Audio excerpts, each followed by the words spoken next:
أعوذ بالله من الشيطان الرجيم. بسم الله الرحمن الرحيم. سبحان الذي من تكلم سمع نطقه ومن سكت علم سره ومن عاش فعليه رزقه ومن مات فإليه منقلبه لم ترك العيون فتخبر عنك بل كنت قبل الواصفين من خلقك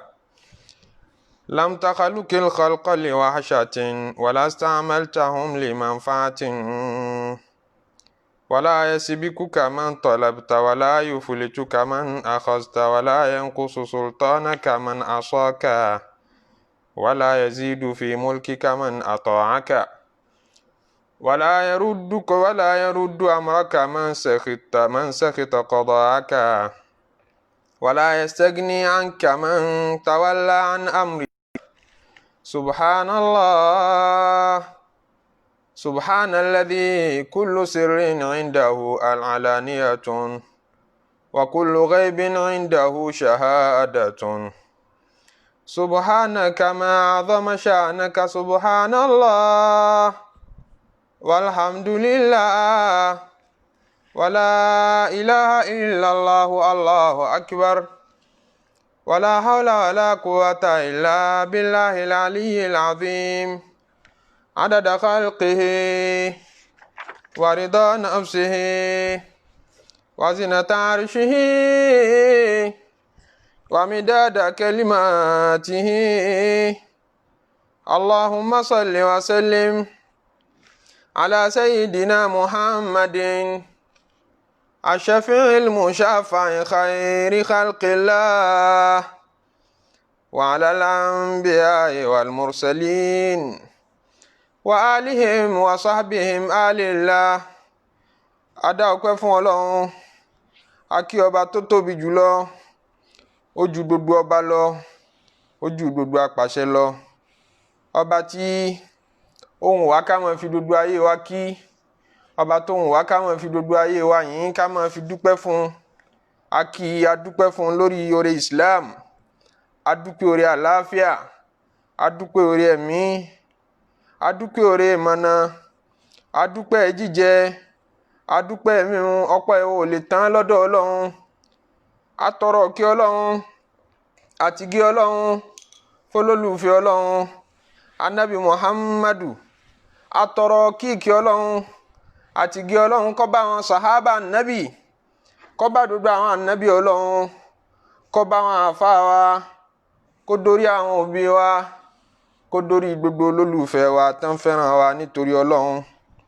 kó dórí gbogbo mùsùlùmí tí ń wò wá, tí ń gbọ́ wa, nínú ọkùnrin nínú obìnrin. Assalamu alaikum wa rahmatullahi wa barakatuhu. Ẹ̀kọ́ Olúwa tá a máa ń mú wá sétí gbọ́ ara wa nínú Surat Hud náà látúmọ̀ wá albarka, orí ajẹ́njẹ́ tán tí ń bẹ níbẹ̀. Kí Ọlọ́run máa dùn gbogbo wa ní oore náà. Ànábì sallallahu alayhi wa sallam, òun ló júwe Suratu Hud fún wa, tó ní shayyabati ní Hudun wa khawatuha Suratu Hud, àti gbogbo àwọn ọmọ ìyá rẹ̀ tí wọ́n lọ bíi 4 sí 5. Àwọn ni wọ́n sọ ohun dodo. Ànábì ronú sí sallallahu alayhi wa sallam, ó gbé yẹ̀wò, ó wá ṣoríire tó pọ̀ ńbẹ̀. Ọlọ́run já wa náà ṣoríire látara Suratu Hud. Ẹ̀kọ́ ọbẹ̀ náà là ń kọ́. Abáde ọ̀gángan ibi tí Ọlọ́run ti sọ pé àyà 49 lákàgbẹ̀yìn. A tẹ̀síwájú níbi ọ̀rọ̀ Olúwa tó ní wa ilà àdín akhahum Huda. Qala ya qawmi ibudullaha ma lakum min ilahin ghayruhu in antum illa muftarun. Ya qawmi la as'alukum alayhi ajra in ajriya illa ala alladhi fatarani. إن أجري إلا على الذي فطرني أفلا تعقلون. ويا قوم استغفروا ربكم ثم توبوا إليه يرسل السماء عليكم مدرارا ويزدكم قوة إلى قوتكم ولا تتولوا مجرمين. lẹ́yìn tọ́lọ́run ti pa ìtàn anabi Nuh alayhi salatu wa salam, ó pa fún anabi Muhammadu, ó pa fún gbogbo àwa mùsùlùmí tá tún máa tún al-Qur'an gbọ́ lẹ́yìn anabi Muhammadu sallallahu alayhi wa sallam, láti lè dá láwọn ẹ̀kọ́ Olúwa,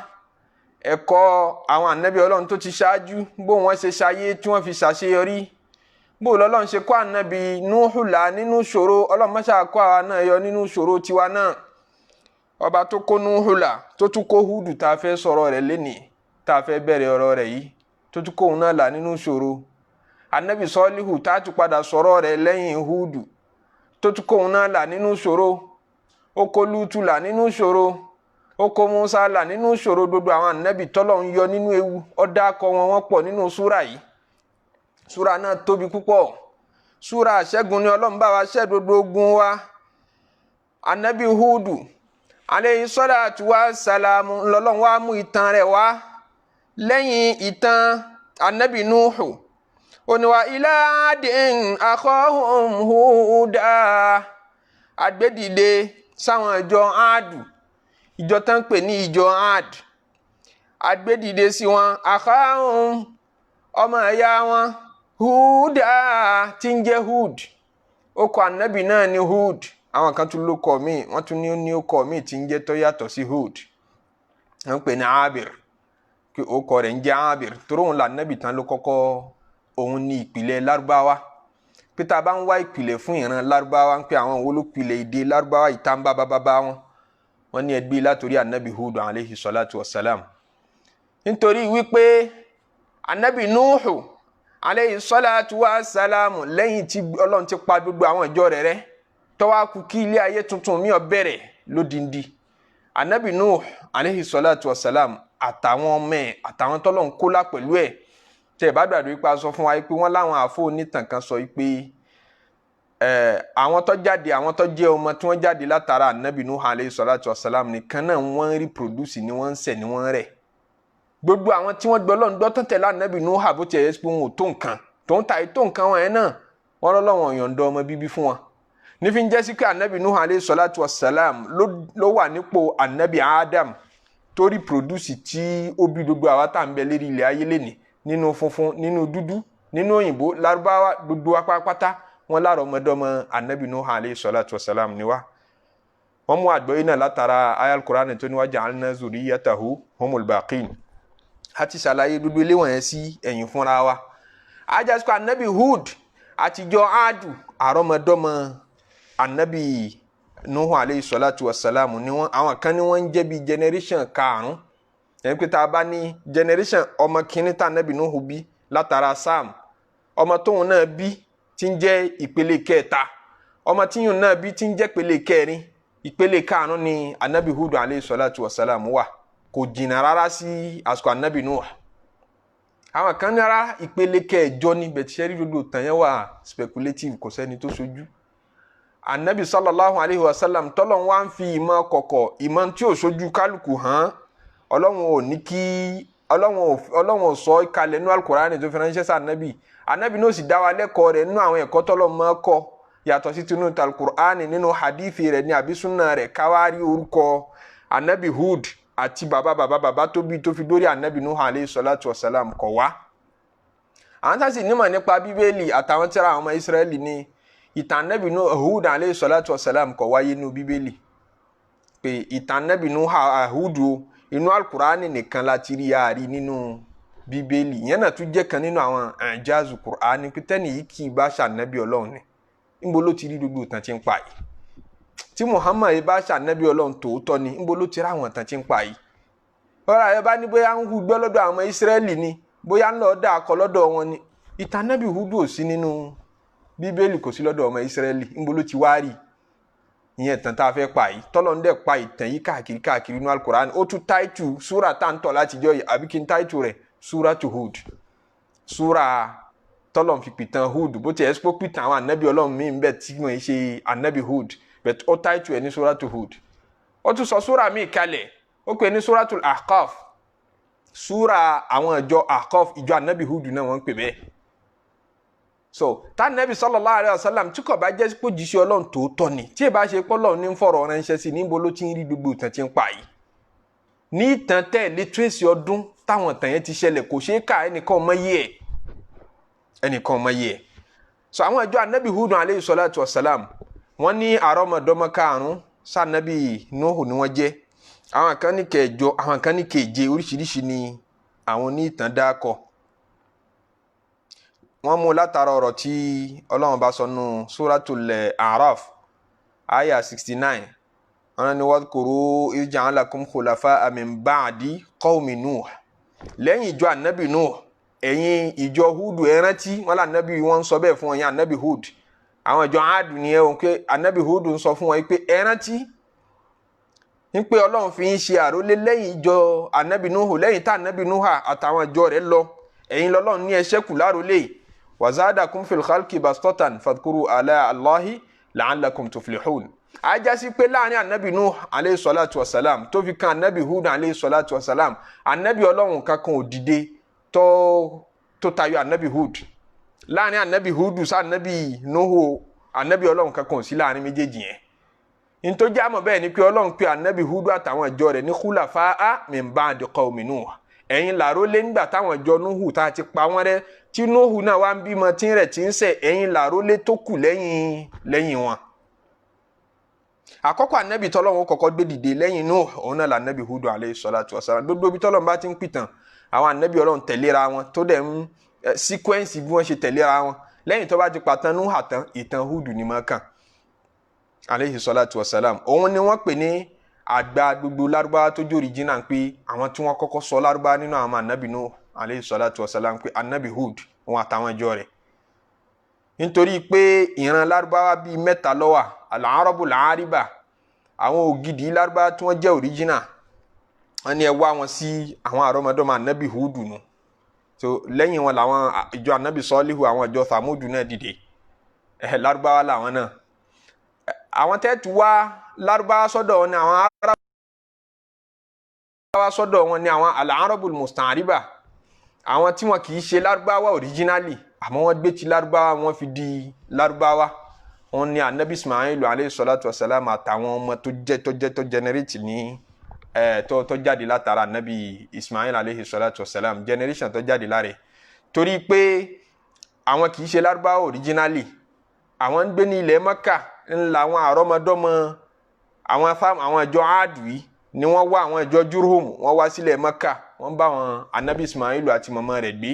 ń ló fata anabi Ismail fi fẹ́ yàwó lára wọn tóun náà fi dẹni tí ń sọ lárúbáwá. so ajá sí pé gbogbo àwọn tí wọ́n descend látara anabi Ismail lárúbáwá ni wọ́n ní gbogbo ilẹ̀ Mẹ́kà àmọ́ wọn kì í ṣe ìpìlẹ̀ gẹ́gẹ́ Musta'riba ni wọ́n ń pè wọ́n. anabi Hud alayhi salatu wasalam ọ̀rọ̀ rẹ̀ ni à ń sọ ó jẹ́ ìpìlẹ̀ nínú àwọn lárúbáwá òun lọ́lọ́run gbé dìde sáwọn ìjọ Ad pé lọ́ọ́ kìlọ̀ fún wọn lọ́ọ́ ṣàlàyé fún wọn ọ̀rọ̀ Ọlọ́run ọba ò yé wọn kí làwọn ìjọ Ad ṣe àmọ́ rí nínú mẹ́sẹ̀gì tí anabi Hud jẹ́ fún wọn ó ní yá qawm ẹ̀yin èèyàn mi u'budullaha Ọlọ́run ọba ní kẹ́ ẹ máa sìn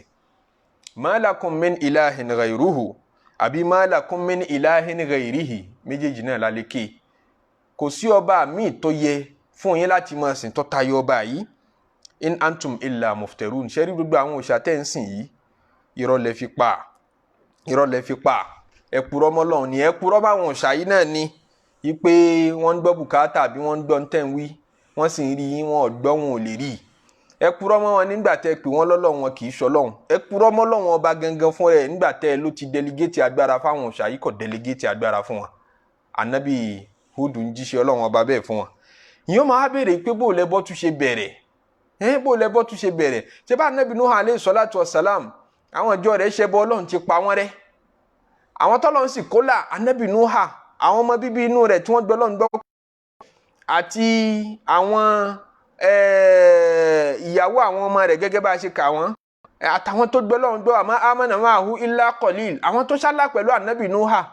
àwọn tí wọ́n ṣe kèfèrí ni wọ́n, gbogbo wọn olùgbàgbọ́ ni wọ́n. A já sí pé ilé ayé tuntun tí wọ́n establish, ilé ayé tuntun tí wọ́n bẹ̀rẹ̀ padà, ilé ayé ìgbàgbọ́ ni, ilé ayé ìmánì ni. Bó lẹ́bọ tún ṣe ráyè padà nínú ayé,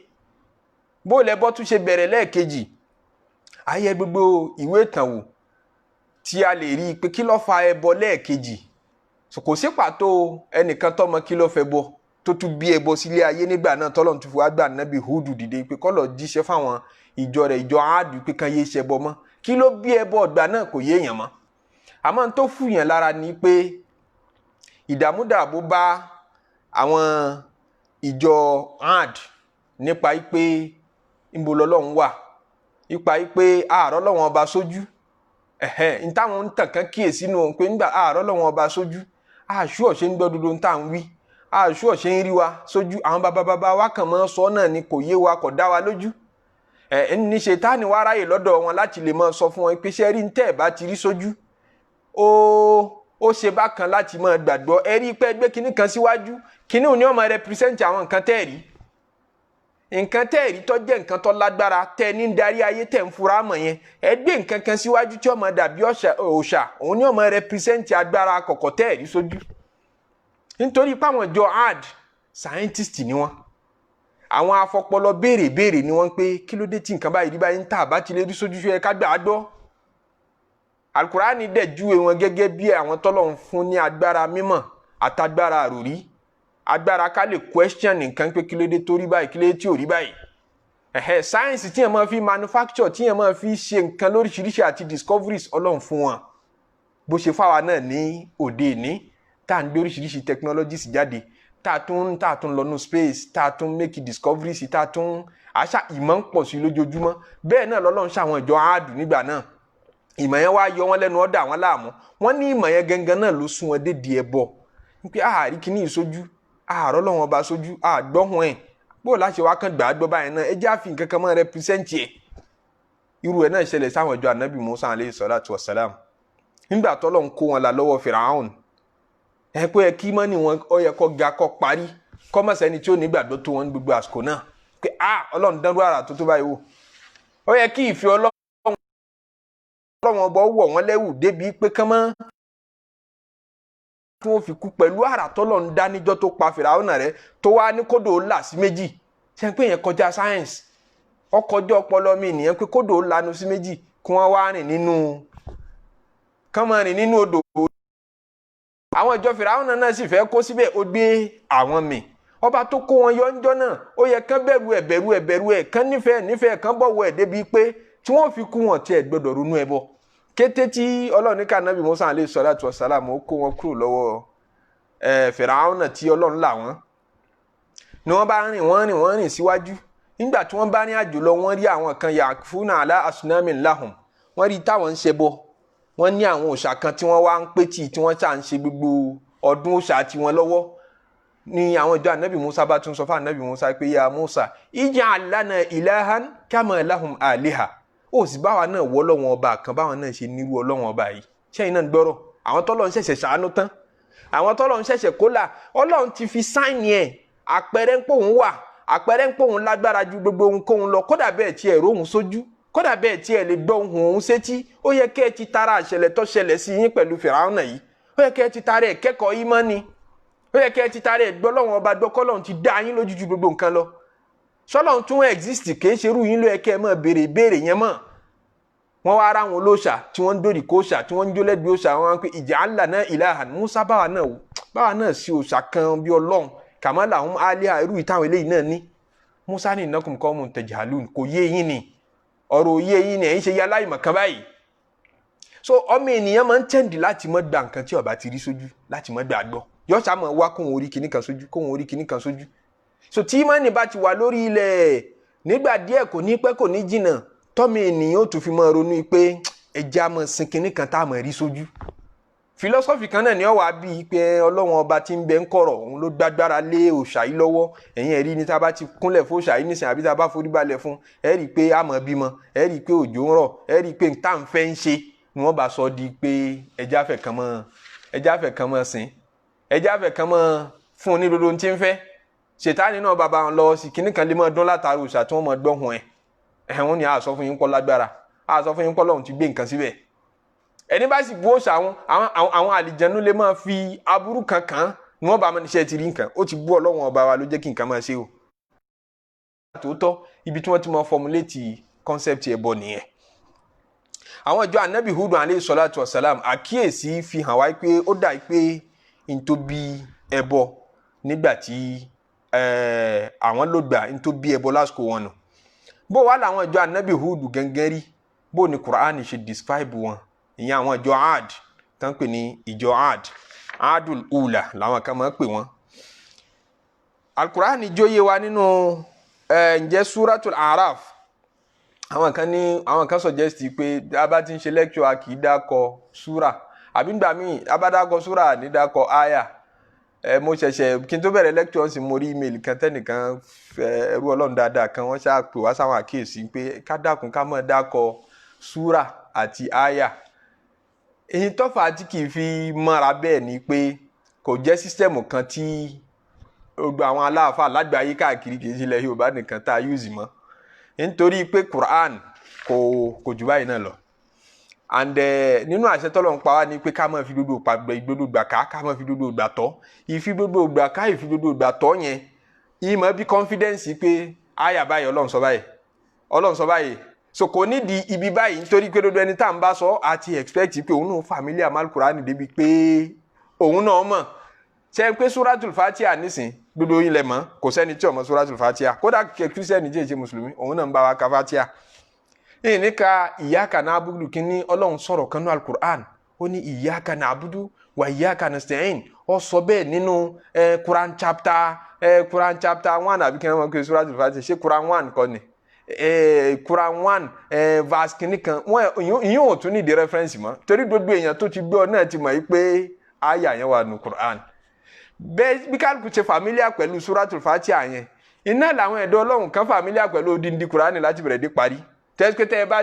ẹ bá ti refer sí verse kan nínú Quran wọ́n ti mọ ibi tó wà wọ́n ti mọ pé òkè Suratul Naml kọ́ nìyẹn wà ló dà pé lọ́wọ́ bẹ̀rẹ̀ ní àyà tán sọ̀hún wà so lẹ́ẹ̀kan náà tó bá dẹ̀ sí yóò dẹ̀ rí ó dá nígbà táyé tí wàá dáyé kọ̀ǹpútà tíyàn bá rí ẹnu kíyàn kàn ṣe word search ni ìyàn dẹ̀ rí àyà yẹn lẹ́ẹ̀kan náà àmọ́ fáǹfààní àwọn tí òun ò kéwú táwọn náà dẹ̀ máa ń fẹ́ rí gbogbo references àwọn àyà ọ̀dà tó tọ́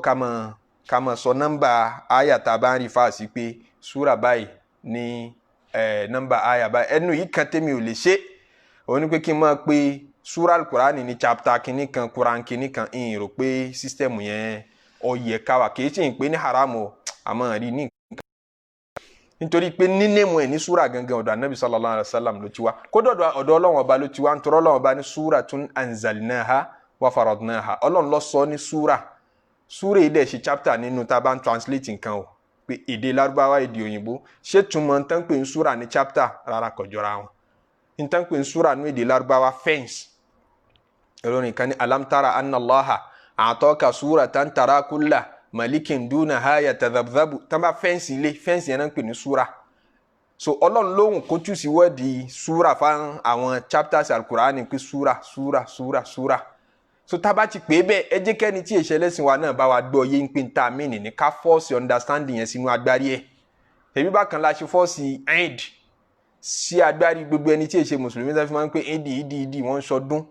so tábà ti ní ìdí wọ́n ti Arabic ni kì í ṣe Yorùbá bẹ̀ gbogbo ọmọ Yorùbá àtẹnudí ṣe Yorùbá náà ti bá wa mọ̀ túmọ̀ eid so tábà sọ pé Ramadan gbogbo ẹni tí èṣe mùsùlùmí náà ti mọ̀ túmọ̀ Ramadan so ẹ jí wọ́n bá wa mọ̀ túmọ̀ súrà náà ká má yí kúrò súrà lọ sí chapter àbí ká má pé Quran 1 Quran 2 kò sí Quran 1 Quran 2 Quran kan péré náà ni there is only one Quran there is no Quran 2 there is no Quran 3 aya tá a sì ń pè náà Quran náà ló pè ní aya so mo rò pé ó fẹ́ better ká stick to èdè tá Al-Qur'an fi represent àwọn súrà náà ká mọ̀ pé ní Quran 2 yẹn Suratul Baqarah lọ́lọ́run sọ kò pé ní Quran 2 orúkọ tí wọ́n sọ ọ̀hún gangan náà ni ká mọ̀ pé èyí tó fẹsẹ̀ nílẹ̀ jù látọ̀dọ̀ àwọn scholars ni pé àwọn orúkọ tí gbogbo súrà Quran ń jẹ́ tawqifiyya ni wọ́n kì í ṣe ijtihadiyya so àtọ̀dọ̀ Ọlọ́run àtọ̀dọ̀ Ànábì ni àwọn orúkọ yẹn ti wá àmọ́ gẹ́gẹ́ bí observation tí wọ́n fún wa àti dìímú pẹ̀lú ògo Ọlọ́run ọba àmọ́ mention gbogbo gbà tá a bá rí fà sí aya Al-Qur'an àmọ́ mention nọ́mbà aya náà àti súrà tí aya tá a bá mention wà bàbá ṣe lágbára mọ́ torí mi ń bẹ tó ẹ́ pé ìyẹn kí ronú kan tẹ́lẹ̀ ìyẹn dẹ̀ prepare rẹ̀ bí ẹ ṣe ń sọ̀rọ̀ lọ́nà nìyẹn rántí ìyẹn ò sì ní rántí ọ̀gángan ní sura tó wà nígbà mi àbí kí yẹn tiẹ̀ mọ́ rántí àyà nígbà tí yẹn mọ Kùránì tòun ti àyà rẹ̀ so Ọlọ́run fi wá sí kòńgẹ́ jù báyìí lọ. àwọn ìjọ anabi Hud alayhi salatu wa salam ìyẹn ìjọ Hud ìjọ Ad nígbà tí afẹ́júwe bọ́lọ̀ ń ṣe dáhùn àti bọ́n ṣe rí àti irú kẹtọ́lọ̀ ń ṣe fún wọn ló jẹ́ ká lọ sínú àyà tí Ọlọ́run ti ń sọ̀rọ̀ nínú Suratul A'raf àyà 69 pé wazadahum fil khalqi bastatan Ọlọ́run ní mo kẹ́ wọn débi pé ẹ̀dá tí mo dá wọn mo tún ní kí wọ́n lékún lẹ́dàá ju ẹ̀dá ẹgbẹ́ wọn lọ ibi tọ́pọ̀lọpọ̀ àwọn àfóńtẹ̀fsírì tú ọ̀rọ̀ yẹn sí ni pé wọ́n lára ju ẹ̀dá yòókù lọ bọ́lọ̀ ń ṣe dá wa yìí tí àìtí wa àti bá a ṣe máa ń sanra ó ti ní bí a ṣe máa ń rí ẹni bá ti kéré sí i jù bẹ́ẹ̀ lọ a máa pè wọ́n láràrá a máa pè wọ́n lórèbé ẹni bá ga jù bẹ́ẹ̀ lọ a máa ní ó ní àìsàn amúlákọ̀ ó ní àìsàn pé ọ̀gá jẹgbẹ́ lọ a sì máa fi júwe rẹ̀ pé lágbájá tó ga ta ló ga jù lágbájá ni so a máa kíyèsí tó bá ti ga ju gbogbo wa lọ tó bá ti kúrú ju gbogbo wa lọ a máa kíyèsí so a máa sábà ara ìmọ̀ mara bá ti ń jura wa lọ yóò mọ̀ níwọ̀n àwọn ìjọ anabi Hud alayhi salatu wa salam àwọn ìjọ Ad gíga wọn àti ìdẹ́dà tọ́lọ̀ ń dá wọn ó yàtọ̀ ó ju ti àwọn ẹ̀dá yòókù lọ déédéé wo ló fi ju tàwọn ẹ̀dá yòókù lọ Al-Qur'ani ó ṣàlàyé àwọn kan ni wọ́n ga gan débi pé wọ́n máa ń wọn gíga wọn oríṣiríṣi làwọn ń tàn máa sọ bẹ́ẹ̀ kò sí àwíjàre fún gbogbo ní tí wọ́n sọ yẹn láti ọ̀dọ̀ Ọlọ́run àti látọ̀dọ̀ anabi sallallahu alayhi wa sallam àmọ́ ní Al-Qur'ani kan fi hàn wá ń pa wọn ni pé zadahum fil khalqi bastatan ẹ̀dá àwọn ju tiwa lọ àwọn kan ní gíga pé wọ́n ga jù wá lọ wọ́n dẹ̀ lágbára wọ́n dẹ̀ strong gan kò yẹn ló jẹ́ àmọ́ yìí pé Ọlọ́run dá àwọn ẹ̀dá kan rí tí wọ́n yàtọ̀ sí báwa yìí ṣe rí gẹ́lẹ́ jẹ́ pé ní gíga ní agbára wọ́n tún yàtọ̀ sáwa ọmọ ànábì Ádámà yòókù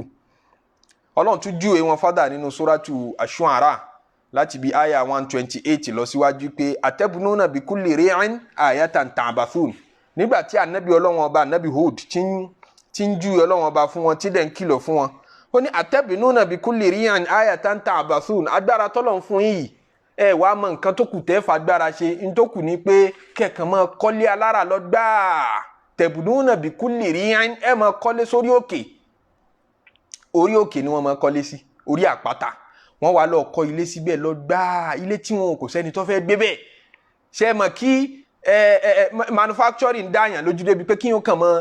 kàn mọ́ produce nǹkan kí wọ́n dẹ̀ mọ́ manufacture láìsí demand láìsí consumption kàn mọ́ ṣe nǹkan lọ gbáà tabnuna bi kulli ri'in ẹ̀ ń kọ́lé sórí òkè ayatan ta'bathuna àwọn ilé tẹ̀ ń kọ́ yìí àmì ni wọ́n jẹ́ fún Ọlọ́run ọba tòótọ́ àmọ́ ta'bathuna ẹ̀ ń fi wọ́n ṣeré ẹ kọ́lé láyé ẹlòmíì ara lẹ̀ kọ́lé mọ́lé láì tiẹ̀ sí pé tí mo fẹ́ fi lé ìṣe ni kódà kò sí pé mo fẹ́ déwó mọ́lé àbí mo fẹ́ fi invest mo fẹ́ fi rent ọkàn kọ lásán náà ní pé mo kàn rówó yẹn ìmọ̀ tí n fi ṣe ń kọ́lé ẹ tún jẹ́ ara lé kan l'Abuja ẹ jẹ́ n tó ra kan ní almost every state ní Nàìjíríà ló nílé sí gbogbo ọmọ tó bí ọkọjá mẹ́ta àwọn ọmọ yẹn náà ti ní láárí wọ́n ti tó dájú àwọn gan orí gbogbo tí bàbá wọn ní sí nǹkan kan wọn á tilẹ̀kùn àwọn kan bẹ tí wọ́n ń sùn ta káàkiri tán wá wọ̀sùn tí wọn ò rí bí gbé ibi mélòó lọ fẹ́ sùn nínú gbogbo ilé tó kọ́ èèyàn kan kọ́lé ní Brunei yàrá tí ń bẹ lé 300 ní ìlú tán pè ní Brunei yàrá tí ń bẹ lé ní 300 mélòó ló fẹ́ sùn bẹ́ẹ̀ atabnuna bi kulli ri'in ayatan ta'bathuna nù tá nàbí Hudun wí fáwọn ìjọ àádùn pé àṣejù yìí ti pọ̀ jù iná àpà yìí ti pọ̀ jù nínú ọlá tọ́lọ̀ ń dá yín nínú agbára tó fún yín bàbá kan Ọlọ́run kẹ́ púpọ̀ èèyàn mi kan ní ọmọ bàbá náà òun jẹ́ tẹ́nàntì fún bàbá yẹn ó ti rẹ́ǹtì lé lọ́wọ́ bàbá náà rí gbogbo àwọn ọmọ tó jáde lára bàbá náà ní Lagos State ní o àwọn ọmọ náà Ọlọ́run tí wọ́n ní láárí kódà ju bàbá wọn lọ bàbá náà bọ́lọ̀ ń ṣe wá kẹ́ tó ilé náà pọ̀ ilé tó ní òun gan-an ó lé ní 80 tó kọ́ káàkiri tó kọ́ ilé ńláńláńláńlá yín wá ń bẹ tẹ́nàntì rẹ̀ tẹ́mi mọ̀ yìí pé kọjọ́ nítorí Ọlọ́run kọ́ra kan nínú ilé yìí tọ́ba tó ra kan lọ́wọ́ rẹ̀ yóò tún dákunra sí nítorí pé òun ti dógbó òun ti dàgbà àwọn ọmọ yìí òun ní ká mójútó dógbó kínní ìwọ̀n ní interest ṣé dógbó ò ní parẹ́ báyìí Ọlọ́run ló wá mọ iye haram àti àìbìkítà tó kọlù nítorí pé mo fẹ́ kọ́lé tí tẹ́nàntì rẹ̀ yẹn bá sọ fún pé kò sówó lọ́wọ́ yóò ní máa dá sí mi lọ́wọ́ díẹ̀díẹ̀ máa dá sí mi lọ́wọ́ ó ṣàfẹ́ kọ́ra èèyàn mélòó ló fẹ́ tà fún bẹ́ẹ̀ títí tí ó fi fàyè lẹ̀ atẹ̀bùnúnà bikulli ri'in ayatan ta'bathun kìí ṣe bí yẹn bá ṣe ráyé nìyẹn ṣe máa jẹ́ ẹnu wọn tá a bá ní bùkátà sí ń bẹ̀ láàjẹ́ ń bẹ̀ yìí tọ́lọ̀ bá ti ní kó lé sí ọ lọ́wọ́ fún ọmọ fún ìyàwó tó bá tún sí lé tètè fi ṣe sàárà kó fi ra tàlkìyàmọ̀ kalẹ̀ bọ́ọ̀ bá ṣe bẹ́ẹ̀ ọ padà dálẹ̀ bọ́ọ̀ fẹ́ bọ́ọ̀ kọ̀ ọ padà dá dúdú ẹ̀ lẹ̀ tí kú bá dé yìí ò lè gbélé lọ sálkìyàmọ̀ nínú gbogbo ilé tó kọ́hùn ìwọ̀n ẹsẹ̀ 6 lásán náà ni ó jẹ́ tiẹ̀ ń bẹ̀ lábí òjò lábí òrùn náà lọ́wọ́ àánú lẹ́lẹ̀ ń bẹ̀ táwọn kòkòrò ọmọ jẹ́ ń bẹ̀ tí ò ní sí fámìlì kankan tí ò ní sọmọ kankan tó rẹ́dí àti rántí rẹ̀ mọ́ tó bá ti yá ọba kọ́kọ́ tó bá ṣẹ̀ṣẹ̀ kú ni wọ́n máa rántí rẹ̀ wọ́n máa ṣàdúà wọ́n máa sunkún bá ti ń dọdún kan ti ń dọdún méjì ti ń dọdún 3 wọn ò rí tiẹ̀ rò mọ́ ọlọ́run jẹ́ alẹ́ pa dáadáa nínú ayé anabi hudu alayhi salatu wa salam wọ́n ṣe wáàsí fáwọn ọjọ́ rẹ̀ pé atẹ́bùnúnà bikulli ri'in ayatan ta'bathun níta bá débẹ̀ ní pé déédéé agbára tọ́lọ̀ ń fáwọn ọjọ́ rẹ̀ àti owó àtọ́là pé wọ́n lágbára láti lè máa kọ́ ilé alára lóríṣiríṣi kódà sórí òkè irú rẹ̀ kan bẹ Madina irú rẹ̀ kan bẹ ní ẹ̀gbẹ́ yunifásitì wa Madina kan náà àwọn ọba Saudi tó ti kú Malik Abdallah lọ́kọ̀ orí àpáta ńláńlá àpáta yẹn massive ó tóbi gan agbárí àpáta yẹn báyìí ni wọ́n wá kọ́ ilé sí ilé náà tóbi lórí àpáta ọ̀fẹ́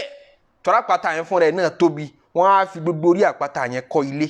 àpáta tó tóbi gbogbo bí tẹ́ bá Madina ẹ̀ mọ̀ rí ilé yẹn lọ́ọ̀kan báyìí tọ́ra ẹ̀ mọ̀ ara àpáta yẹn orí àpáta yẹn ni ọba Saudi ká Riyadh lọ́ba Saudi ń gbé kò gbé Madina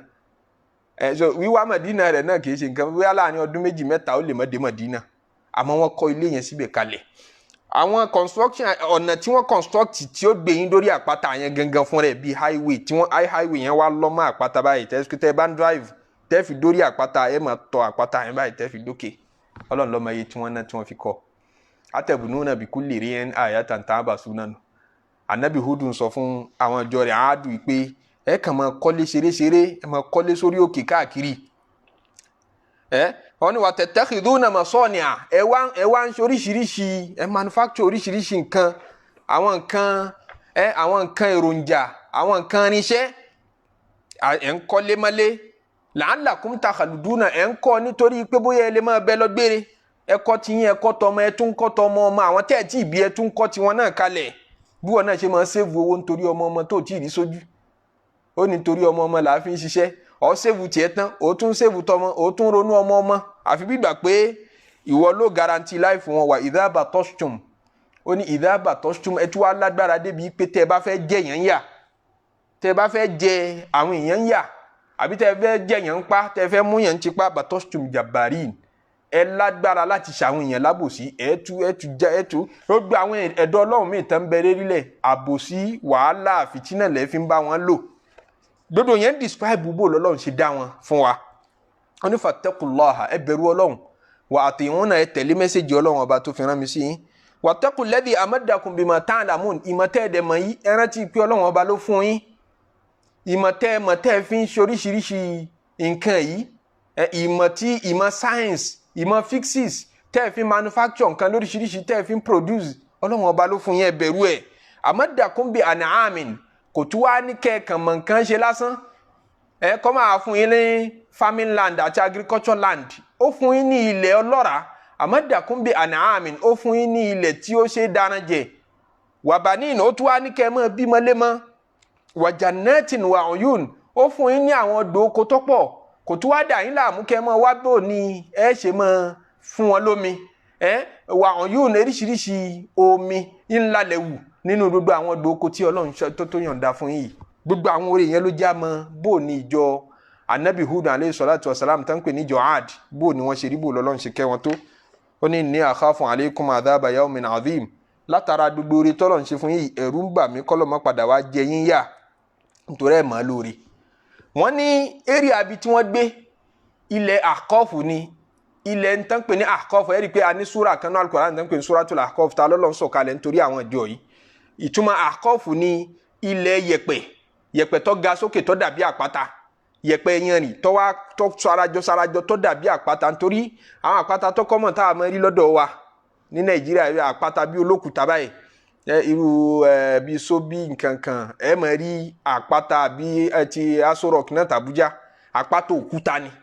tẹ́ bá dé Mẹ́kà àbílẹ̀ Saudi àwọn ilẹ̀ Lárúbáwá kọ̀ọ̀kan àbáwọn ilẹ̀ dẹ́sàtì mi àpáta wọn kọ́kọ́ máa ń ṣe bí yẹ̀pẹ̀ lóṣùjọ́ lọ́ọ̀kan ni ní mọ̀ àpáta ni tẹ́ bá súnmọ́ tẹ́ tọ́ bọ̀ lẹ́rìí pé àpáta ni àmọ́ àpáta yẹn rí i pé ó build up látara yẹ̀pẹ̀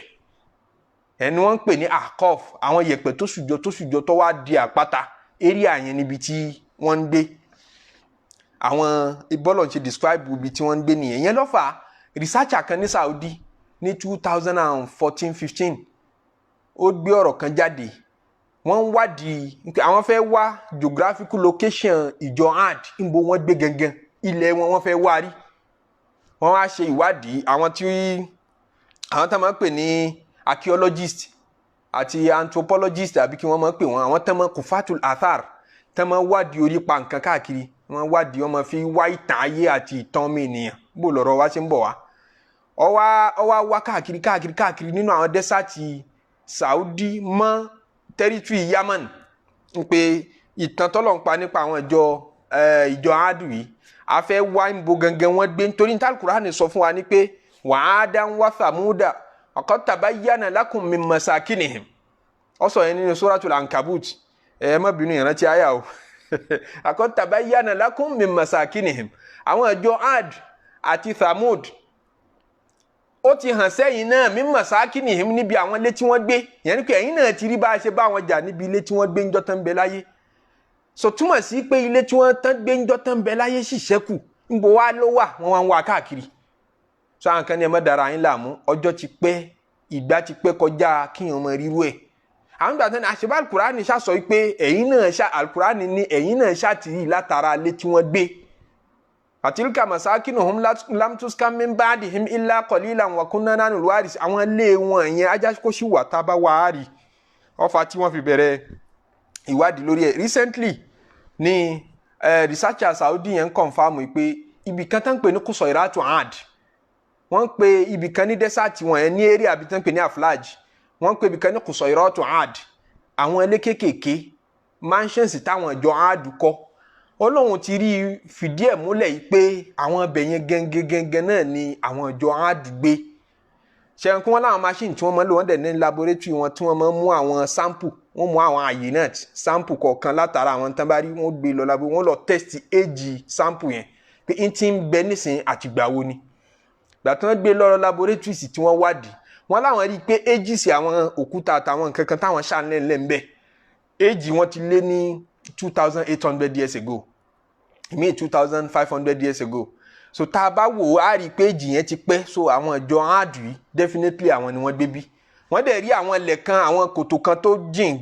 tó gírí o tó jọ bí ìgbà pé àwọn bíi ni omi ń gbà passage omi ni wọ́n àbí lomi ń gbà tí omi fi ń lọ tó omi fi ń wọ́tà gbogbo àwọn oko wọn àti gbogbo àwọn so ó ṣàjẹ́ findings wọn tí wọ́n gbé jáde àmọ́ tí gẹ́gẹ́ bí teachings Al-Qur'an in tí wọ́n gbé jáde yẹn ó kù díẹ̀ àdẹ̀rù kó perfect ń pé bẹ́ẹ̀ ni ìjọ Adu gbé in tó ti dájú náà ní ká sọ pé Adu tọ́lọ̀ ń pìtàn wọn nínú Suratu Hud yìí o àmọ́ ibi tí wọ́n gbé pàtó òun ni pé age tẹ mú wáyé pé 2,800 years ago ọdún yẹn ó kéré púpọ̀ tá a bá wo ìtàn gbésí ayé lásìkò tiwa yìí àsìkò tẹ́yìn rí tẹ́rí gbogbo àwọn nǹkan tẹ́rí tẹ́dẹ̀ rí age yìí tá a bá ọ̀rọ̀ deduct àsìkò wa sásìkò Ànábì sallallahu alayhi wa sallam ìyẹn fún rẹ̀ gan ti lọ bí 1,400 years ó ti lé 1,440 years la wà yìí nísìn láàrin àwa sáà Ànábì Muhammad sallallahu alayhi wa sallam so tẹ́ bá yọ yẹn kúrò nínú 2,800 tẹ́rí so ohun tó kù ó ti ń jẹ́ bá bí ṣe lábáyọ 1,004 kúrò nínú 2008 mélòó ni ó kù báwọn èyí ó kù 1,004 kọ́ ni ó kù 1,400 years ajá sí pé tí ń bẹ láàrin Ànábì Muhammad sallallahu alayhi wa sallam sí àwọn àádàlúlá 1,400 years ni ìyẹn ò correct nínú ta kò lè correct láíláí nítorí pé láàrin Ànábì Muhammad sallallahu alayhi wa sallam fún rẹ̀ sí Ànábì Isa Jésù 550 years ó jù bẹ́ẹ̀ lọ almost 600 years ń bẹ láàrin Ànábì Muhammad sallallahu alayhi wa sallam àti Jésù around 600 years àbí ká tiẹ̀ mú wálẹ̀ ká sọ pé 550 years ló wà láàrin àwọn méjèèjì lásán tá a sì rí nínú àkọọ́lẹ̀ tọ́pọ̀ yìí pé kò sá ànábì ọlọ́run ní àárín àwọn méjèèjì lẹ́yìn ànábì Ìsá ànábì ọlọ́run tọ́lọ́run tún gbé dìde lànábì Muhammad sallallahu alayhi wa sallam. So nínú 1,400 years tó kù tẹ́ ẹ bá tún yọ ẹja tiẹ̀ ní 500 years ló wà láàrin ànábì Muhammad àti Jésù. Tẹ́ bá yọ 500 years kó ń bẹ ó kù 900 years. A jẹ́ pé 900 years ní ń bẹ láàrin ànábì Ìsá àti Adaliula kò correct rárá. So láàrin 900 years yẹn péré iná wa ni àwọn Zakariya àwọn Imranu tó fi wá dórí Suleiman tó fi dórí Dawud tó fi wá dórí Shamona tó fi wá dórí ànábì Musa látòrí Musa tó fi wá dórí Yusufu Yakubu Ibrahimu wá lọ sí ìjọ ànábì Solihu kó tó wá kan Adaliula 900 years yẹn ti kéré jù. Ó fi hàn wá pé àṣìṣe ń bẹ nínú discovery tí wọ́n rí. Torí according to Bíbélì láàrin ànábì Musa alayhi salatu wa salam sí ànábì Shamona ni àbí bí Samuilu dẹ̀ wọ́n ń pè tí ó wá kí ànábì Dawud alayhi salatu wa salam kó tó di pọ́lọ̀ ń gbé dìde. Àárín yẹn fún rẹ̀ 1,000 years wọ́n ní bẹ́ẹ̀ láàrin ànábì Musa sí ànábì Dawud alayhi salatu wa salam. So láàrin ànábì Musa sókè sí tabatuka sókè sí ànábì Yusufu níjọ́ tó kó àwọn bàbá rẹ̀ àti ìyá rẹ̀ àtàwọn ọmọ ìyá rẹ̀ tó kó wọn wọlé Íjíbítì kó tó di pọ́lọ̀ ń gbé ànábì Musa alayhi salatu wa salam dìde láti lọ gba gbogbo ọmọ Ísírẹ́lì lẹ̀ lọ́wọ́ Fáráò. Ìyà jẹ ọmọ Ísírẹ́lì ìyẹn àwọn àrọ́mọdọ́mọ ànábì Yakubu fámílì ànábì Yusufu ìyà jẹ wọ́n ní ilẹ̀ Íjíbítì fún wọn ló lé 500 years.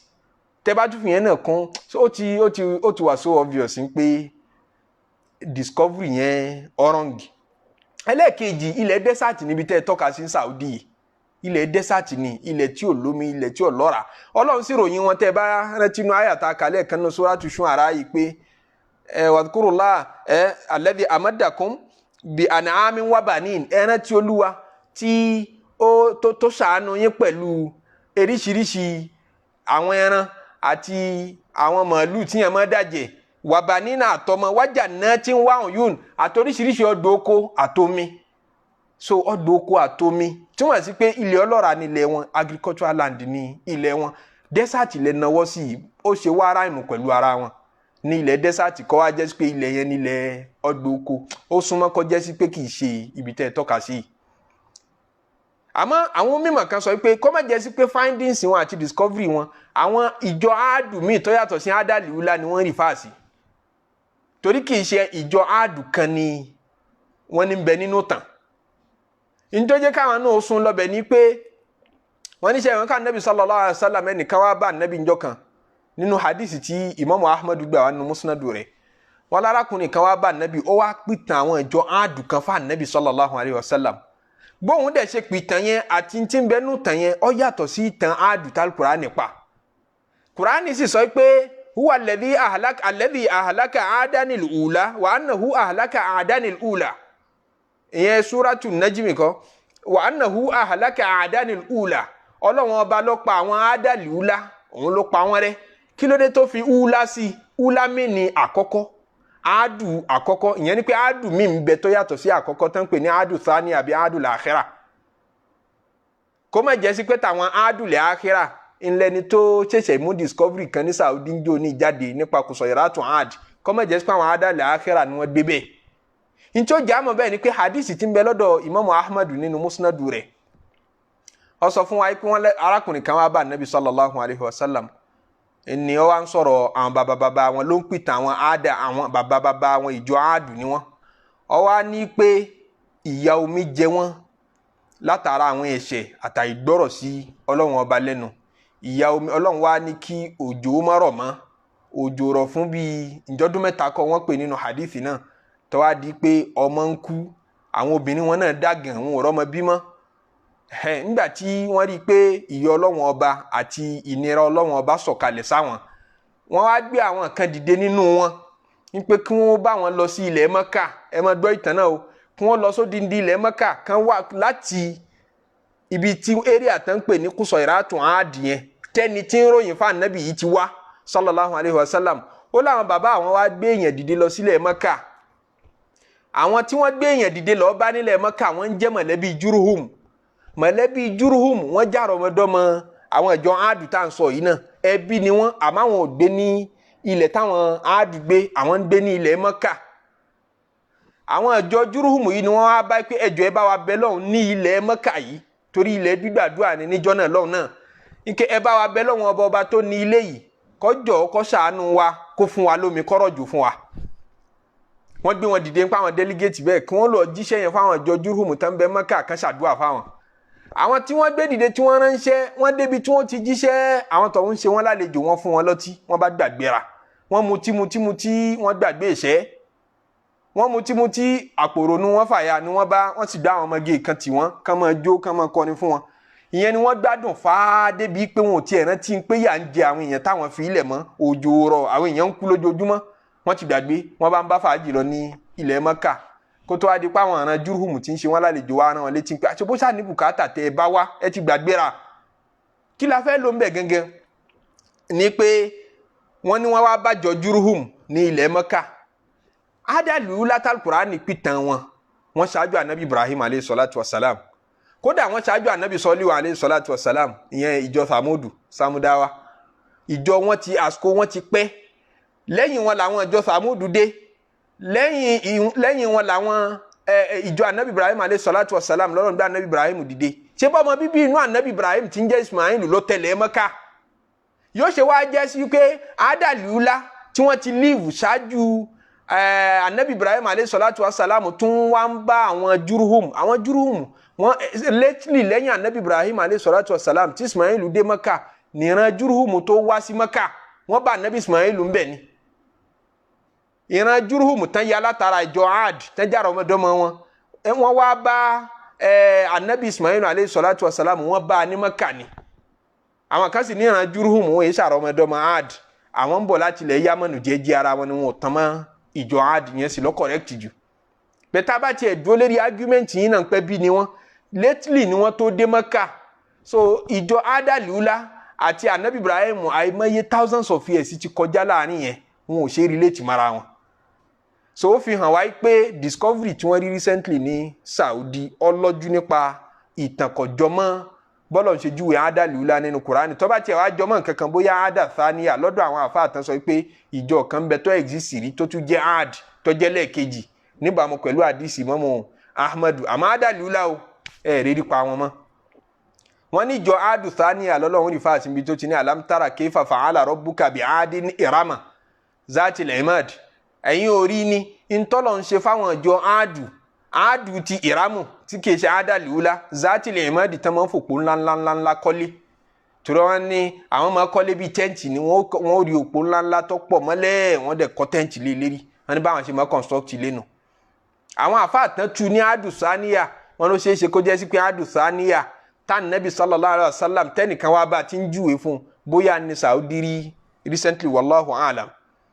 kí la fẹ́ mú jáde nínú gbogbo tán wọn ní pé Ọlọ́run kẹ́ wọn ó ṣàánú wọn ó gbà wọn láàyè ó fún wọn lọ́lá ó fún wọn ní ìmọ̀ gangan lórí tọ́lọ́run ṣe fún wọn tó tóbi jù torí ìmọ̀ yẹn ni wọ́n fi lágbára láti máa ṣe irin rọ̀ láti máa ṣe òkúta rọ̀ láti máa manufacture nǹkan láti máa construct nǹkan lóríṣiríṣi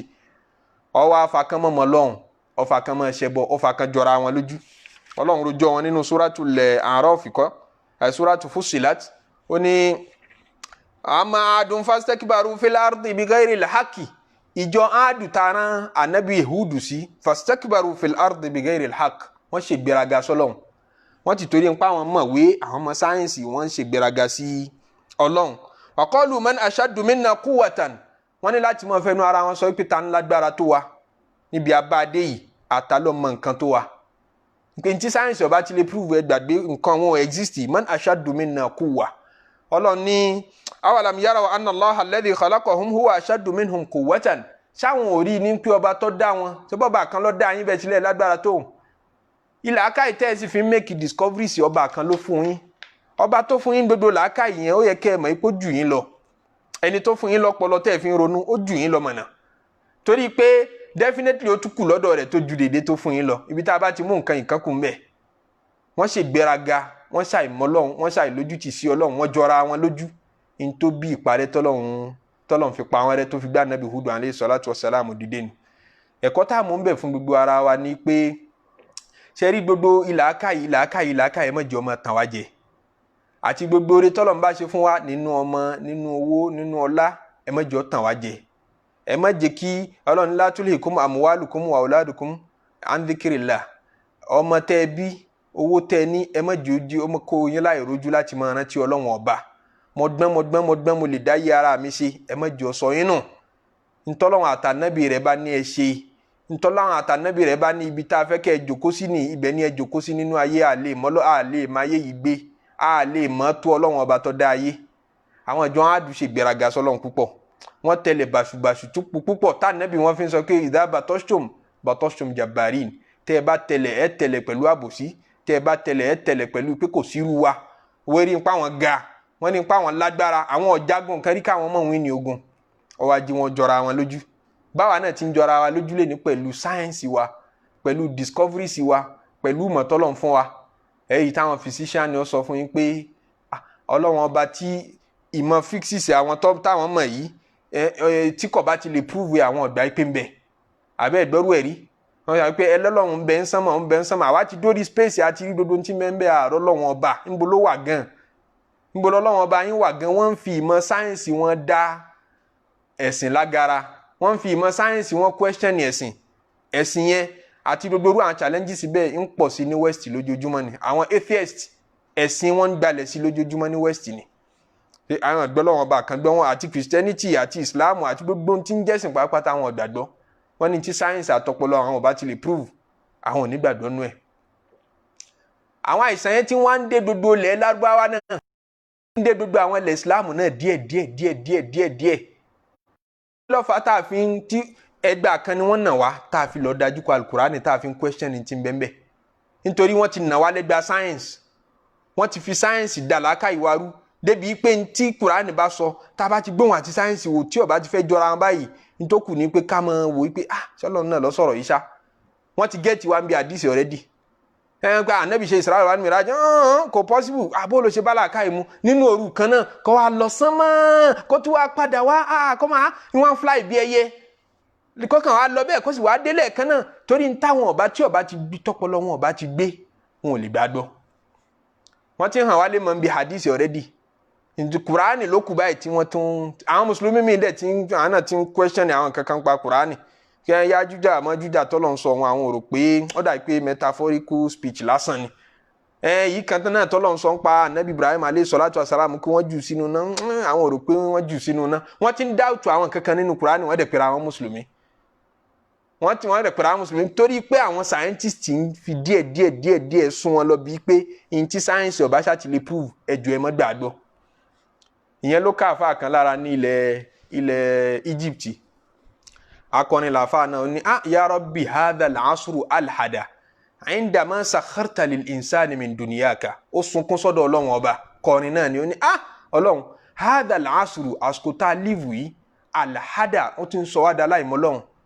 indama sakharta lil insani min dunyaka nígbà tó ṣe ayé rọ̀ fún wa ó wá já rò pé kò sí bá a ṣe tó ó já máa rò pé lẹ́yìn tọ́pọ̀lọ́ wa tó bá ti lè ṣe o kò sí nǹkan kan míì máa ń tọ́pọ̀lọ́wọ́ bá ti lè ṣe nǹkan wọn exist ma kada yutuliku lil ula saruhahu nígbà táwọn èèyàn tí wọ́n ti rí bíi pé àwọn èèyàn rọ́kẹ́ẹ̀tì kan tó lọ sí spéèsì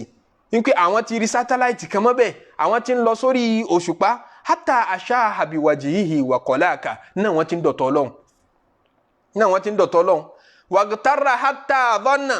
anna alqawna fi yumna banil insani la yumunaka ọmọ ènìyàn wá gbàtàn jẹ débi tí ń rò pé anna alqawna gbogbo ilé ayé yìí fi yumna banil insani ọwọ́ ọmọ ènìyàn ló wà la yumunaka kì í ṣọwọ́ ọlọ́run kí àwa là ń kọ̀ǹtúrò ayé yìí mọ̀nà àwa máa dára ìsánù kò yọmọ ènìyàn wípé anna jẹ́mi àmà wà salati ilayhi adahu minnu maka gbogbo discoveries gbogbo nǹkan tá a ní àmọ̀ nínú mọ̀ ìjìnlẹ̀ nínú mímọ̀ ọlọ́run ọba náà ló ṣe fún wa lóore ọpọlọ tá a fi ronú débẹ̀ ta ló fún wa. law shi'ta ya rabbi hawa saruhu ṣé tó bá ń wọn ọlọ́run ọba rọ́kẹ̀tì tá a yìn sókè tá a fi ń lọ sórí space tá a fi ń káàkiri àhòhò sánmọ̀ hawa saruhu ọlọ́run ọmọ ẹ̀jẹ̀ abọ́ tí ò ní rókè gùn. a ó la aradita lamọ́ sátọ̀ àhàràkà tọ́lọ́run ọba fi àmọ́ ṣe bá nímọ̀ àìmọye ọdún láti ṣe nínú ayé lọ́mọ ènìyàn ti ṣe tá a make dodo discoveries yìí ṣebí kò wọn Ọlọ́run gbà náà ni èyí ṣe tó ayé pé nígbà tó tó àwọn láti wá fi dọ̀tẹ́ ẹ̀. Ya ayyuhal insanu afa ni mo pèrè ọmọ ènìyàn mahala tó nígbàgbọ́ nínú sáyẹ́nsì ju bó ṣe yẹ lọ ó nígbàgbọ́ nínú ọpọlọ jọ lọ́wọ́n ọba tó lọ́pọlọ mahala ó sì ṣe pẹ̀lẹ́ wá tẹ ìdíkò ronú wá ṣùkúrú li rabbika fọdílà máa ọ̀làkà gbogbo ntọ́lọ́n bá fún wa ní mímọ̀ tá a wá fi ń discover nínú ewé nínú egbò agbára nǹkan báyìí Ọlọ́run fi sára nǹkan báyìí alẹ́lẹ́mú nǹkan báyìí mọ́ nǹkan báyìí láti fi ṣe nǹkan báyìí gbogbo ntá a bá mọ̀ ẹ jẹ́ a máa dúpẹ́ lọ́wọ́ ọba tó fún wa torí kúlù là á já ibì gbogbo mèrè tọ́mì ènìyàn bá ń ṣe nípa àṣe pléènì àáfin gùnkè láhòó sánmọ̀ ìkan náà la ṣe yìí ẹ̀ ń rí mi láti distance tó jìnnà country tó jìnnà bí n ṣe ń sọ lẹ́ẹ̀kan náà lẹ́ ń gbọ́ yìí kì í ṣe pé mo sọ mo wá tó wá fi ránṣẹ́ sí yín àwọn tó ti live níbi 1000 2000 3000 years ago wọn ò lè believe ti gbogbo tá à ń ṣe lọ́wọ́ yìí kó lè ṣẹlẹ̀ yóò dà wọ́n lórí pátápátá kò ní yé wọn kí bò lẹ ṣe ń ṣe àlìjẹ̀nú lẹ̀ ń lò ní àbí kí lẹ ṣe sí i kullul ajaibi gbogbo mèrè wọn yìí sunnatul akili alladhi huwa sunnatullahi alladhi sawwaka ọpọlọ ló gbé wá tòótọ́ invention wọ̀nyí ọpọlọ ló mú wá tòótọ́ àmọ́ o sunatu ìlàkà yìí gangan fún rẹ̀ sunnatullahi Ọlọ́run ló ṣe ẹ̀dá Ọlọ́run fún rẹ̀ ní ìlàkà yìí alladhi sawwaka ọba tó dá wa ó ní wàlá ákìlù torí làákà yọ ọmọ ènìyàn laysa bimudirikin shay'an idha mallahu lam yaktub lahu lidraka ìlàkà yóò lè dá nǹkan kan dictate ìlàkà yóò lè dá nǹkan kan wárí fún rẹ̀ tọ́lọ́wọ̀n ọba ní yóò rí yọ wà kò ní rí ṣe báyìí mọye náà lẹ̀ tí discover àwọn nǹkan tẹ̀ tí discover pọ̀ ju ìtẹ̀ tí discover lọ. lillahi fil afaki tẹ́ bá wo àwọ̀ sánmọ̀ dáadáa ẹ̀ rí lóríṣiríṣi ń bẹ ayatun àwọn àmì Ọlọ́wọ́n ọba la'alla aqallaha huwa ma ilayhi hadaka èyí tá a ṣẹ̀ṣẹ̀ rí tá a discover ń bẹ òun ló kéré jù nínú àmì Ọlọ́run tí ń bẹ láwọ̀ sánmọ̀ wala'alla ma fi nafusi min ayatihi ajabun ni ujabun law tara aynaka wala'alla ma fi nafusi kódà mọ́tì ìlú àwọ̀ sánmọ̀ ẹ̀mí ara rẹ̀ fúnra rẹ̀ ẹ̀mí ọmọ ènìyàn fún rẹ̀ tó bá gbé yẹ̀wò min ayatihi ń pé àwọn àmì Ọlọ́run ọba àwọn ní bẹ́ẹ̀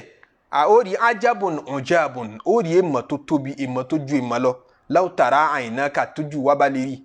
ẹ̀ẹ́jẹ̀ ńlẹ̀ kan sí yín òkúta gbé kalẹ̀ tá a sọ pé lágbájá ó dákẹ́ láàrin ìṣẹ́jú 5 sísìn ó dákẹ́ láàrin wákàtí kan sísìn ó ti kú tá a confam ẹ pé ó ti kú ẹ sọ nǹkan tó miss lára ẹ̀ fún mi ntí kò sí lára ẹ̀ tó wà lára àlàyé tá a fi ń sọ pé lágbájá yóò tí ì kú eléyìí ti kú ẹ gbé wọn sẹ́gbẹ̀ẹ́ ara wọn ẹ diagnose gbogbo ara wọn nǹkan tó miss lára òkú ẹ sọ fún mi kódà kídìní rẹ̀ lè lálàáfíà ju tàlàyé lọ ẹ̀jẹ̀ ń bẹ lára ẹ̀ omi ń bẹ lára ẹ̀ gbogbo nǹkan pé lára ẹ̀ nǹkan kan ò ṣe é lẹ́ni tó kàn sùn tí ò jí mọ́ lẹ́ni tó kàn kú lógìgì kí ló kúrò lára ẹ̀ tí ò sí lára ẹ̀ mọ́ tá a fi ń pè lókù ṣé sáyẹ́nsì sì ìrálàyé lẹ́yìn ò ṣe fún wa ẹ̀sẹ̀ sáyẹ́nsì gan ò tiẹ̀ tí ìrálàyé ọmọ ènìyàn ṣe tán débi pé yóò ṣàlàyé Ọlọ́run ọba fún wa débi pé yóò ṣàlàyé nǹkan tí ò fojú rí fún wa ìyẹn tí ń fojú rí gan kò tí ì mọ̀ tán. walkaunu mashhunun àfààní ilé ayé tá a wà yìí mashhunun ó kún fọ́fọ́ bí asrarin pẹ̀lú àwọn àṣírí Ọlọ́run àṣírí idha hawalita tafsira laha àyà kàtẹ́ bá gbìyànjú àti ṣàlàyé ẹ̀ yọ́dẹ̀ dàrú mọ́ yín lọ́wọ́ ẹ ní rí sáyẹ́nsì tẹ́ fi ṣàlàyé ẹ̀ ń bẹ nínú rẹ̀ ẹyẹ tọ́lọ̀ ń dá ti ń fò tá a sọ pé kò gbọdọ̀ bá síbi tí iná bá wà iná òjò lẹ́yìn níyẹ́ tí iná bá yìí sí jó níyẹ́ àbí ẹ̀dá wo ló lè gbé nínú náà ń bẹ nínú rẹ̀ ẹyẹ tó yẹ pé inú náà ni máa ń wà tí máa ń gbádùn tó bá fẹ́ jẹun tó bá fẹ́ ní ẹnájì àfi kó bà síbi tó bá gbóná inú náà gẹ́gẹ́ ni ó bà sí. ń bẹ oríṣiríṣi ẹ̀dá ń bẹ nínú ewé ń bẹ nínú egbò tí ẹ sí pé iṣẹ́ tọ́lọ́run ní kọ́ mọ́ kàṣúyà kan tọ́lọ́run fi sí i lára tíyẹn bá sọ́ọ̀dì ẹ̀hún pé kí lédè tí ń ṣiṣẹ́ bí idán báyìí kò ní yọmọ ènìyàn tí ó bá yìí sí yọmọ ènìyàn náà là ń pè ní dán. àfààní kúnlé tọ́bí ibì jẹ́ fún ọ láwọn example sọ fún dókítọ̀ àtọ̀bíìbù dókítọ̀ rẹ tí máa wò yàn sàn tàkà tọ́fà tí wọ́n yẹ dúró rọ̀dà àtọ̀ wà lọ sọ́spítù ńjọ́ kan pé dókítọ̀ lágbájá mo béèrè wọ́n ní kò sí ní díútì wọ́n ló gba líìwù kí ló ṣe gangan wọ́n ló rẹ̀ ẹ̀hún náà taka tọ́fà tí ó yẹ dúró ọ̀dà dókítà tó ní ẹ máa bọ̀ wá mo kọ́ ilé kan mò ń pè ní mustashfa ilé tẹ́tí máa wá ìwòsàn àwa wá òun náà wọ́n lóun náà ń wá wòsàn ya Shafi al-amradi man aridaka ẹ béèrè lọ́wọ́ ẹ̀ ń pẹ́ Shafi al-amradi ìwọ tó ní kí gbogbo aláìsàn máa bọ̀ wá man aridaka ta lọ́ba tó dáwọ́ náà kúnlẹ̀ àìsàn kulli limaridi ẹ béèrè lọ́wọ́ aláìsàn ẹni tó ṣàárẹ̀ ọlọ́jọ́ pípẹ́ nàjà tó padà wá mẹ́rìbọ́ wá ń fi àtọ́lọ́hún fún un lálàáfíà bàdàmà àjàzà ti fún nùnú tìbìmọ̀ àfáàkà eríṣiríṣi oògùn wọn ti lò fún eríṣiríṣi ìgbìyànjú ló ti ṣe lérí kóhun lè lálàáfíà gbogbo ẹ̀ kọjá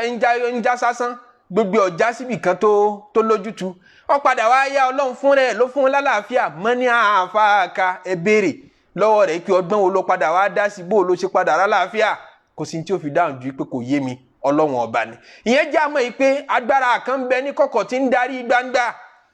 kó lè sọ́hìhì ẹ tún tẹ̀síwájú tí ó bá ti yé yín ẹ béèrè lọ́wọ́ ẹni tó lálàáfíà tí ò tiẹ̀ ṣàìsàn yẹmú tún láàmì ní latin tọ́wọ́ kú lógìgì lágbájá ńkọ́ wọn ló dákẹ́ lálẹ́ àná kí ló ṣe mo rí nírọ̀lẹ́ àná tó ṣàwàdà tó ní òun lọlé tó ní kinní kan ó ti kú kò sí láyé mọ́ ẹbí pé ẹ béèrè lọ́wọ́ ẹ̀ ń pé kí ló pa mọ́ ń bí mọ́nà yá sahihu dahaka ta lọ́ba tó gbẹ̀mí rẹ̀ lógìgì aláàárẹ̀ tó ṣàìsàn ọlọ́jọ́ pípẹ́ tá a rò pé wọ́n fàyè lẹ̀ èyí ṣe tó pẹ́ láyé ta ẹni tí ó wá ṣàìsàn torí ọ̀fọ́ tínú òrun ta sì wá gbọ́ ipò kú lógìgì ẹnìkan sì ń bẹ lọ́sípítù láti bí oṣù mẹ́ta láti bí oṣù mẹ́rin tí ò fàyè lẹ̀ bó ló ti jẹ́ ẹ béèrè kullil basiri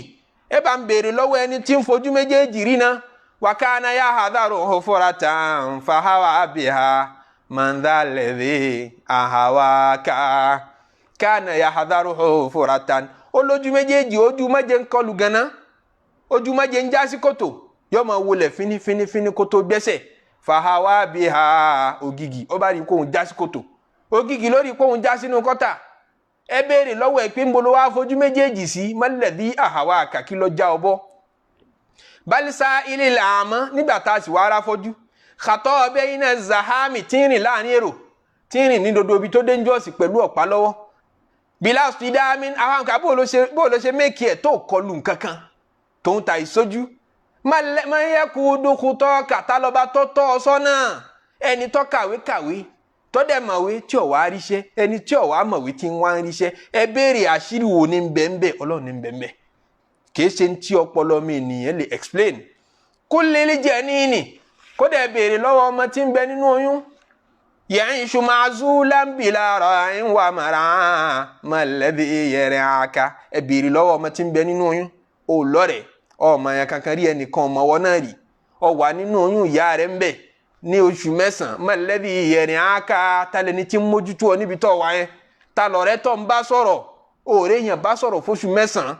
ọ̀rẹ́ nìkan kan dọ́wẹ́kẹ́ pẹ̀lú fóṣù mẹ́sàn-án talẹ́ni tó ń bá nájú níbo ló ń ṣeré lọ ṣeré bọ̀ ń bẹ̀ kò sí tí ó fi dá yín lóhùn ọlọ́run náà ni ó pè é wàyí látara fún báànà tẹ́ bá sì wá rí ejò yẹn fún sùsùn máa ho tí ń tu oró sí yẹn lára ẹ kíyèsí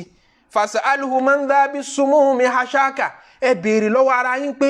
ejò tí ń tu oró sí yẹn lára yìí ta lọ́ba tó kó oró sínú ejò ta lọ́ba tó kó oró sínú ejò ta lọ́ba tó dára yẹn òun náà mọ bóró ṣe dénú òun wàṣà alùhù ẹ béèrè lọ́wọ́ ejò tẹ́ ẹ bá láǹfààní pé kéfà tẹ ń ṣù àfọ̀n bánu ìwé ejò tó lóró nú tó báyìí bó ló ṣe líwù a ó ta àyà wà àdá súnmọ́ yẹmúlá òfáàkà bó ló ṣe ń ráyé gbé díẹ̀ nínú oró tí ń bẹ nù rẹ tó bá tú sára ọmọ ènìyàn wàhálà dé fìtínà dé ọ̀daràn oró yẹn wá pọ̀ nínú tiẹ̀ kò ṣe wọ́n ní nǹkan kan bó ló ṣe rí bẹ́ẹ̀ wàṣà alibutu nanahali ẹ̀yin sáyẹ́ntìsì tẹ́lẹ̀ ti máa yé ìṣà alibutu nanahali ẹ bá wa béèrè lọ́wọ́ oyin tí ń tààyàn ẹ béèrè lọ́wọ́ inú ikùn rẹ̀ tó kó oyin sí nì kéfà takọ́ tọ́ra ti ṣahadan tóun yà á nígbẹ́ tí wọ́n ń doyin tí ń dùn wàkúlẹ̀ ṣahadi ẹ béèrè lọ́wọ́ oyin pé man halaka ta lọ́ba tó fa dùn sínú oyin ṣé ṣúgà lọ́lọ́run dà sínú oyin ni tó fi dùn bó ló ṣe ń dùn naturally ta ló ṣe tó kó máa rí bẹ́ẹ̀ kó lè nà báàtì ẹ béèrè lọ́wọ́ àwọn irúgbìn ilẹ̀ yẹjífù bá àwọn dátà àwọn ahúdẹ̀ irúgbìn tó ti fìgbà kan green, irúgbìn tó ti fìgbà kan sojú lọ́yìn tó padà wá di pé yẹjífù ó padà gbé kò lómi lára mọ́ wàrí ayati mọ̀nbìlìjà fáfẹ́ rọ̀mọ́ká ta ló ṣètò kó gbẹ igi tó ti fìgbà kan rúwé tó padà wá ń rẹ̀ tí gbogbo ewé rí rẹ̀ ń sẹ̀ ẹ béèrè pé ta lọ́ba tó ṣètò rẹ̀ bẹ́ẹ̀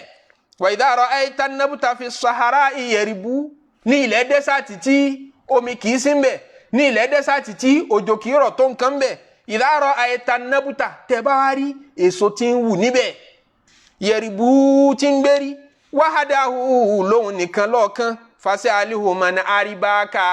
ẹ béèrè lọ́wọ́ ẹ pé ta lọ́ba tó ní kí wọ́n máa rí bí hù ń bí bó ló ṣe wù níbi tòun ta ìsódò ní ilẹ̀ desert wa idha ra'ayta al-badira ẹni tí dodo yìí tá a tún kà yí ọ̀bá yé tó o bá sì nígbàgbọ́ pé tí sáyẹ́nsì bá ṣe tì ilẹ̀ ni ó gbé wa idha ra'ayta al-badira ntọ́pọ̀lọ́ bá ṣe tì ilẹ̀ ni ó gbé wa idha ra'ayta al-badira ò nígbàgbọ́ nú àdúrà ò nígbàgbọ́ nú agbára ọlọ́run ò nígbàgbọ́ nú kádàrá idha ra'ayta al-badira tó o bá rí òṣùpá lásìkò tí máa ń mọ́lẹ̀ ní ìjọ kẹrìnlá òṣùpá tí máa ń fúlù tí máa ń mọ́lẹ̀ láàrin òru yẹn yẹsìrí àbí yẹsàrá náà ṣèrà náà ní wàhálà họ fàṣẹ alẹ́ họ man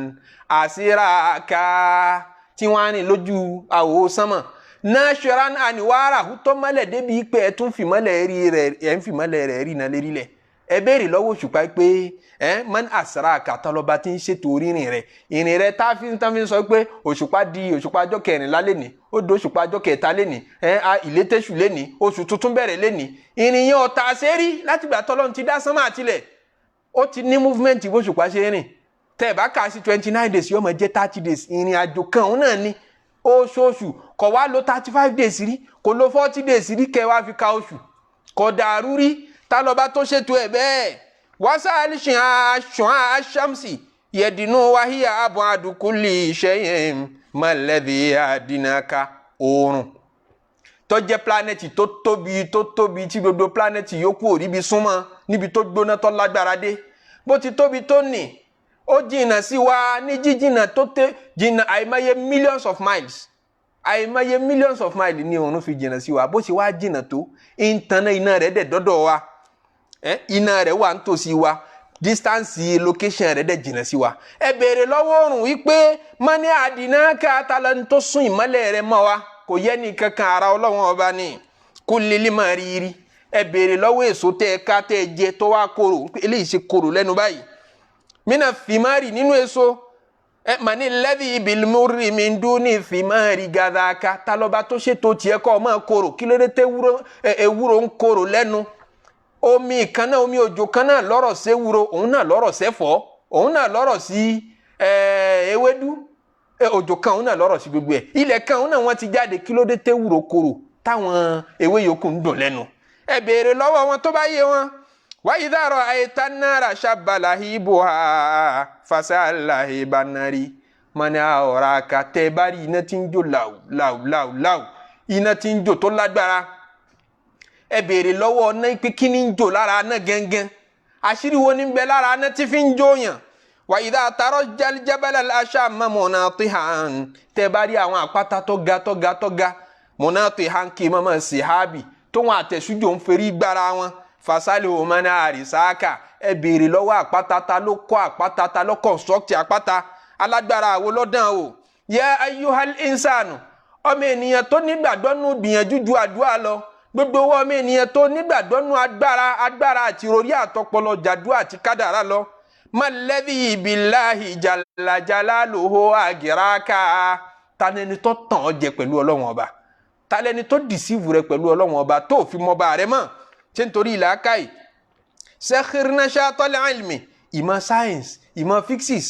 gbogbo ọmọ tá à ń kọ́ ni sakhirna shatal ilmi fi hakil rikha hakili rẹ̀ yẹ̀sógi mi na dáhàbí nùdọ́rì fàráàkà ìmọ̀tọ́lọ̀ ń fún ọmọ ènìyàn sẹ́ẹ̀rọ̀ láti fi lè tún ayé ṣe sẹ́ẹ̀rọ̀ láti fi lè sọ ayé di nǹkan rẹ̀ ni mọ́ fi ṣàìlójútì sọ́lọ̀ wọn ọba mọ́ fi ìmọ̀ rẹ̀ ṣe ìgbéraga sọ́lọ̀ wọn ọba fi tún ayé ṣe pẹ̀lú ìdúpẹ́ fi tún ayé ṣe pẹ̀lú ìtìjú pé Ọlọ́run ọba ló fún mi mọ̀ yìí, Ọlọ́run ọba ló fi ìmọ̀ yìí ṣàánú wa, ẹ máa fi mọ orí Ọlọ́run ọba ẹ sì máa fi tún ayé ṣe. Sakhiru yẹmúláwù bíi sàlámì wà bíi tààwù ní alaman mutana heran safaka. ẹ yé fi mọ̀ yín báyé jẹ́ mọ́, ìmọ̀ sáyẹ́nsì tẹ ní èyí tẹ́ fi bá wa tún lé ayé ṣe jù báyìí lọ, bọ́ǹbù oríṣiríṣi lẹ́ fi ń ṣe, ntẹ́ fi ba ayé jẹ́ náà lẹ́ ń fi ìmọ̀ yìí ṣe, ẹ ṣe fìmọ̀ yìí tún ayé ṣe, ẹ ṣe fìmọ̀ yìí ṣe ọmọ ènìyàn láǹfààní jù báyìí lọ. Gbogbo làákàyè tíyẹn bá ní Ọlọ́run fẹ́ kó o fi jàǹfààní ni kò fẹ́ kó o fi dọ̀tó òun. Gbogbo ọgbọ́n tó o bá ní Ọlọ́run fẹ́ kó o fi wúlò fẹ́sìn, ó fẹ́ kó o fi wúlò fún jọmọ ènìyàn ni, kì í ṣe pé ó fẹ́ kó o fi dọ̀tó òun. Nítorí náà gbogbo ẹni tọ́lọ́run bá fún làákàyè ẹ jẹ́ á ṣe pẹ̀lẹ́pẹ̀lẹ́, gbogbo ẹni tọ́lọ́run bá ní kó mọ̀wé kó ṣe pẹ̀lẹ́pẹ̀lẹ́, gbogbo ẹni tọ́lọ́run bá ní olóògùn kó ṣe pẹ̀lẹ́pẹ̀lẹ́, gbogbo ẹni tọ́lọ́run bá ní kó mọ nǹkan kan tí ń jẹ́ bí idán tí ń dá a lójú, má ti torí ẹ̀ṣà ìlójú ti sọ́lọ́run, má ti torí owó sọ pọ̀ mọ́ Ọlọ́run pé tó bá ṣe ti ilẹ̀ ní ògbé. Ọlọ́run ọba lọ́ba tí kìí ṣe nǹkan tì, owó lè ṣe nǹkan tì, nígbà tó wò bá rí ọgbẹ́ wà lìjánná kọ̀ tán. Tó bá ṣe ti ilẹ̀ ní ògbé sówó lè gbé èèyàn wà lìjánná lẹ́ẹ̀kan náà bẹ́ẹ̀. tó bá jẹ́ bẹ́ẹ̀ ní kílé tí Fìràwọn náà wà lìjánná, kílé tí Kọ́rú náà wà lìjánná ń bú wọn lówó lọ́jù ọ lọ. ajásí pé Ọlọ́run ọba lọ́ba tí ń dára, gbogbo ntọ́lọ́run bá ṣe fún wa lóore àfi ká fi mọ Ọlọ́run ọba. So ibi tá a ti lọ ní pé ìjọ ànábì Hud alayhi salatu wa salam, ìyẹn ìjọ Adàlíwúlá, Ọlọ́run ṣàánú wọn pẹ̀lú mọ̀, ó ṣàánú wọn pẹ̀lú agbára ju ọ̀pọ̀lọpọ̀ ọjọ́ lọ. Wọ́n á tàtàrà bẹ́ẹ̀ wọ́n ṣe ìgbéraga sí Ọlọ́run ọba, istakbaru fil ardi bighairi al-haqq, wọ́n ṣe ìgbéraga sí Ọlọ́run ọba lérílẹ̀ láì lẹ́tọ̀ọ́. Qalu man ashaddu minna quwwatan, wọ́n níbi abáadé yìí ntiru àyíbá ṣe ti ilẹ̀ ní ó gbé, ta ló tún lágbára jù wá lọ. Awalam yaraw anna Allaha ashaddu alladhi khalaqahum ashaddu minhum quwwatan, Ọlọ́run ọba tó dá wọn sáwọn ọmọ ipò Ọlọ́run ọba lágbára jù àwọn lọ ni. Ọlọ́run ọba lè mú wọn, ó lè jẹ wọ́n yà, ó sì padà fagbára rẹ̀ hàn wọ́n. Kọ́lọ́ má bàa fi agbára rẹ̀ hàn àwa náà, ẹ jẹ́ á tẹríba fún Ọlọ́run ọba, ẹ jẹ́ á tijú Ọlọ́run ọba. Èyí tí a tọ́lọ̀ ńlá kà nínú àyà Suratu Hud ní nínú aka àyà kan péré pé wa ila adin akhahum hudan, adbi ọmọ ìyá àwọn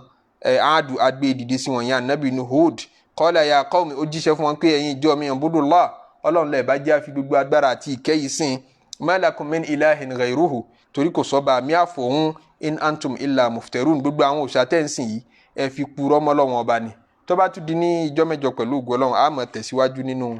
ìdánilẹ́kọ̀ọ́ wa. Ọlọ́run má ṣe fi ṣe wá láǹfààní, gbogbo dáadáa tí ó ṣe fún wa Ọlọ́run má jẹ́ ó bàjẹ́, gbogbo mo fẹ́ wa àti ráwọ́rásẹ̀ wa ní kọ̀kọ̀ àti ní gbangba sí ọ̀dọ̀ Ọlọ́run ọba, Ọlọ́run má jẹ́ ó já sí asán. Ọlọ́run má ṣe dá wa lọ́lá nídìí Islam,